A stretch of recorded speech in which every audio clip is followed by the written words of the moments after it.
All right, guys, welcome to a new trade breakdown of the trade I took this morning. Kind of a scary trade.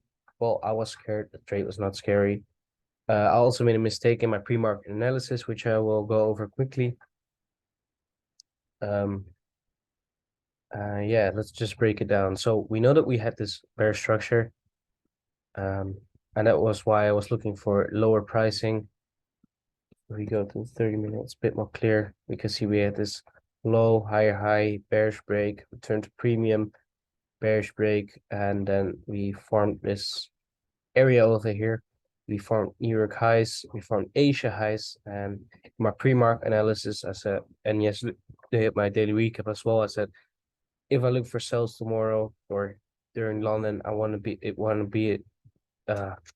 want it to be from above New York highs, and ideally from at 50% of the supply zone. Now, if we break it down further, what can we see? You can see that Asia high was taken, and my first comment was at Frankfurt Open. It's time for an inducement? Question mark. Is it time for an inducement? Question mark. What can we see?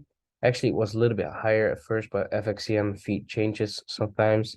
So we can see we took Asia highs, first pool of liquidity, smart money traders coming into the market, trying to sell, break to the downside, inducing more people, actually get that push up and followed by the bearish candle, inducing sellers. And then we continue up, taking the second high, taking New York highs. And as I said, like New Asia doesn't work on its own. That's why we needed those New York highs to be taken as well. Then after early sellers, we tapped into the 50%. And actually after New York, I was already looking for sales, but we tap into that 50%.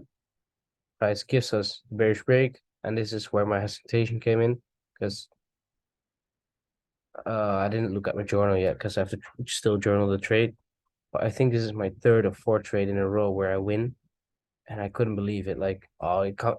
I was like, oh, this can't be this easy that I win another trade.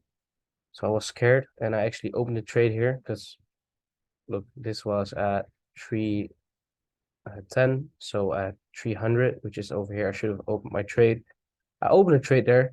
Then we got a little push down, but I missed that aggression, which is literally 30 seconds. So I don't know why I was tripping. But anyway, I closed it again out of scarcity, which is not a good threat.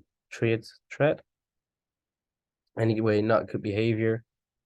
And price came up. I was like, see, but then I realized that this is my system and I need to follow my system, whatever the case is. So we cut that push down, and as soon as we broke below this candle, I was like, all right, below this candle, I was like, all right, fuck it, I'm gonna enter. It's my plan. I have to follow my plan. If I don't follow my plan, if I can't trust myself, whoever, no one can trust me.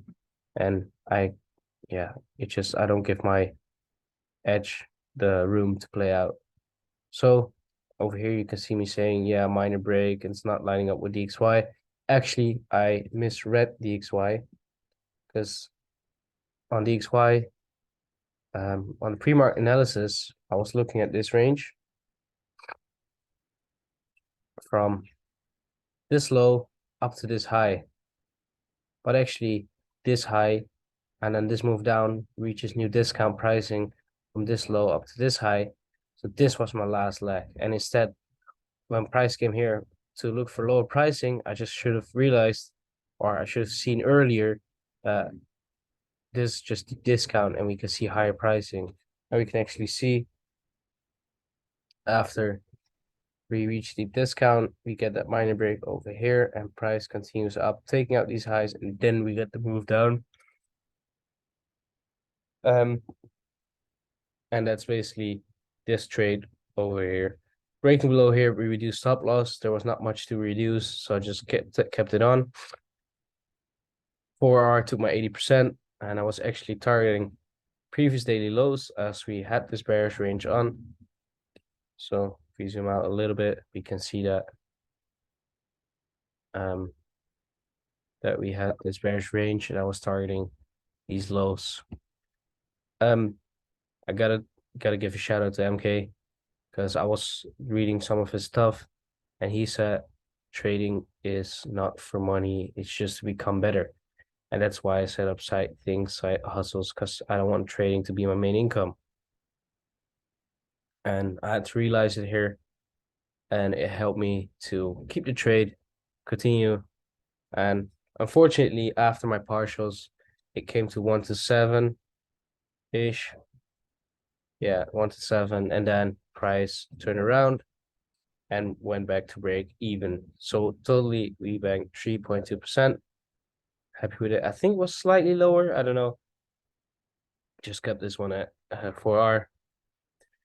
And that's basically it. Now, if you look at 50-minute candles, because that's part of the trade as well, you can actually see a strong bullish close. So that was a bit scary as well. That was another reason I was a bit scared, because it was a bit hard to go against that candle. But you see that push up, and on the lower time frame, we know we had early sellers.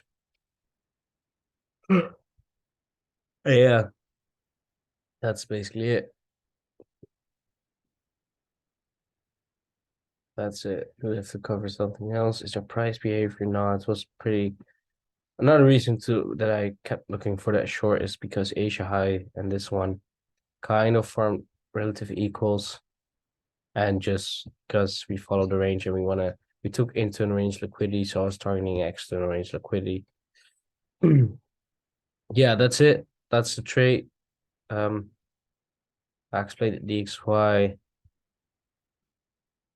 I was not confident. Yeah, I think that's it. That's it. Not trading for money. Mentorship based on, yeah, I thought to myself, mentorship based on DXY. And immediately when I sat there, I was like, hold up, I think I made a mistake. And then I went to DXY and I saw like, right, actually the range is from here up to here and not from here up to here.